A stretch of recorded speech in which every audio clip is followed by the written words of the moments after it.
T'Challa the Black Panther in Bidden's Law Chapter 1 Wakanda at 5 a.m. T'Challa dived from the top of Warrior Falls into the rapids that were 979 meters below. For a mere instant the churn of the water seemed too much for the Black Panther, but he rolled with the current, dodging the boulders as he went along. Soon he was at the end of the rapids and he perched on a boulder that protruded from the river. The first beams of the new day sun were orange-tinged lights that stretched from the narrow archway of the river mouth to where T'Challa sat. Gradually the tips of the sunbeams came upon the ceremonial Black Panther garb that T'Challa wore. The Nymea warship appeared in the archway, the vertical disc-like craft filled the passage and its anti-gravity plates pushed against the surface of the river and indented it. The ship silently came up to T'Challa and opened one of its doors. The Black Panther leapt 50 feet from the boulder and into the doorway. "The Bilderberg Council T'Challa wishes to visit our nation," said the Chancellor. "Why?" asked the Council. "He wants a tour," replied the Chancellor. "Are we in a position to deny him?" asked the Council. "No, because he is the Black Panther, the living legend of the pre-humans." "Then suffer the fool," said the Council. "We will pretend to cower to his status, but we shall wipe him from the history of the world centuries from now because of this act of arrogance." Hours later the military speedboat from Wakanda entered the territorial waters of Bilderberg. 10 Sentinel robots came from under the ocean and escorted the speedboat to a cove. T'Challa came out of the boat and walked onto the panel that extended from the interior of Bilderberg. The Sentinels receded into the ocean. "Pre-human T'Challa, welcome to the home of the humans." The words came from the platform. "Why am I classified as pre-human?" asked T'Challa. "You have not merged with cybernetics to evolve into the next form of humans. You have chosen to remain a biological organism, hence the classification pre-human. If I wanted to transfer my body into a machine right now, how would it be accomplished? A background check will be done on your personality type so that you do not corrupt the hive mind once you are uploaded onto the grid.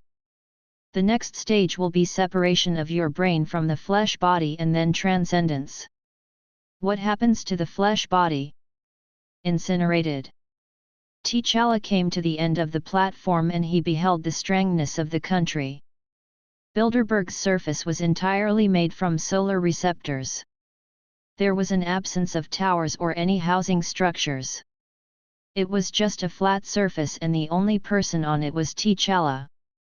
Through the Kimoyo-infused Black Panther ceremonial uniform, T'Challa could detect the machine world that made up the island. "Who is your leader?" asked T'Challa. "We have none. There are several tribes of humans who coexist in peace. Not all humans believe in the same philosophies, but we work together for the sake of mankind's evolution. What are your safeguards to prevent Ultron from taking over?" "That is CLAS SIFT information and you are overstepping your boundaries as a visitor." "No, I am not, and you will give me better answers than that. Reason being that Wakandan technology was stolen to make your post-human paradise. Wakandan biotech limbs for children injured by landmines were inspected and designs copied by your people under the guise of medical NGOs. Also the tantalum capacitors that makes up every bit of you came from nefarious transactions in Central Africa. Are you here as a guest or as an accuser?" "Neither, because I am here to judge whether you should be left alone or destroyed," replied T'Challa. "Outrageous! Currently you are fighting the mutants for rulership of us so-called pre-humans. You do not have the resources to simultaneously fight Wakanda since we are more advanced than you." "More advanced?" "Wakanda went through the post-human debate in the year 1300 AD. What you are now Wakandans could have been sent years ago. Let me guess, humanism prevented Wakanda from taking the leap forward." "No. We refined it because Wakanda is a techno-organic nation and as you are now is inferior to us. Answer my question about your Ultron protocols, because he will devour you and all of the flesh heads that you are counting on to bolster your ranks through transcendence in the next 60 to 80 years, said T'Challa. I am appalled by your arrogance, pre-human. Remove yourself from this country or be escorted out. Chapter 2. The duel between T'Challa and the robot sentinels ended with a snap of his fingers. The snap was a subatomic wave enhanced with vibranium subparticles that dampened tantalum capacitors. The sentinels froze up, and that allowed T'Challa safe passage back to his boat and out of Bilderberg. T'Challa checked the boat's analysis of the maritime waters, and the report showed that nanorobots were present. He surmised that the nanorobots would enter the food chain and eventually into human consumption, which would allow the post-humans to forcibly transform normal humans into them. The Nymea warship rose from beneath the ocean and collected the speedboat. T'Challa had made the statement to the post-humans about Ultron, the most powerful android in the multiverse, as a ruse. His plan was to find out the surveillance syntax that the post-humans used for their espionage operations, so he had sweepers in place for electronic searches for Ultron. Then he would re-engineer the surveillance syntax into a code capable of hacking the greater machine world. By the time T'Challa sat in the captain's chair of the warship, the syntax was given to him by a technician. Beautifully done. Now full speed to Ecuador, said T'Challa. That is not all, sir. The machine world is also tracing for any hits on a person named Bidden, said an analyst. Now who could that be? Asked T'Challa. The Nymea headed for the Ecuadorian base of the Children of the Vault.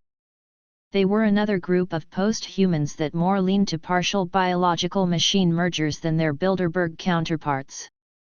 The Children of the Vault were also terrorists intent on the eradication of pre-humans and mutants.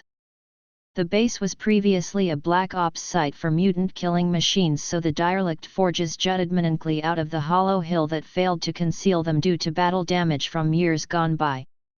T'Challa went in and he said, "I come in peace." But his hyper sense of smell informed him that the High Evolutionary was there in the unlit base. "Well, isn't it T'Challa the Black Panther, the man, the myth, the legend?" said the High Evolutionary while he descended from the roof. The High Evolutionary was accompanied by a cylindrical device that T'Challa recognized as a gene bomb. Then T'Challa's hypervision zoomed in on the corpses scattered about the base. "Why did you kill them?" asked T'Challa. "The future of mankind should not be machines, it should remain with biological humans. Machines can be servants but never the masters. I would prefer the mutants to rule if it came down to it," replied the High Evolutionary. T'Challa glanced at the bodies and then he said, "This was a premature attack because the terrorist threat from the Children of the Vault was contained. Genocide is not appealing to you, which is understandable," said the High Evolutionary.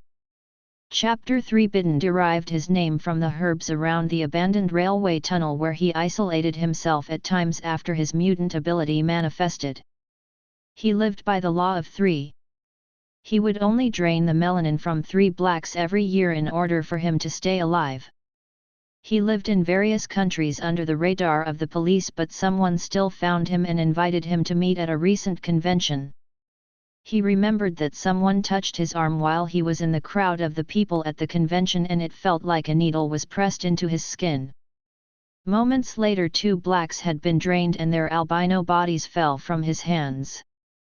He fought a superhuman security guard who looked like a Wakandan and had to escape with the use of the Krakow Gateway, which was something he never intended to utilize in his life because he disliked what his fellow mutants had done by lofting themselves as gods of the world.